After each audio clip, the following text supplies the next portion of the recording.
আদেশ করেন যাহা মোর গুরুজনে, আমি যেন সেই কাজ করি ভালো মনে। ভাই বোন সকলের যেন ভালোবাসি, একসাথে থাকি যেন সবে মিলেমিশি। ভালো ছেলেদের সাথে মিশে করি খেলা, পাঠের সময় যেন নাহি করি হেলা।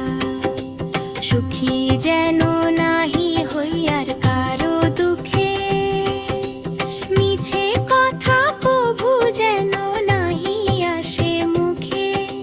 সাবধানে যেন লোভ সামলিয়ে থাকি, কিছুতে কাহারে যেন নাহি দি ফাঁকি। ঝগড়া না করি যেন কভু কারো শোনে, সকালে উঠিয়া আমি বলি মনে মনে। Subscribe and like for more.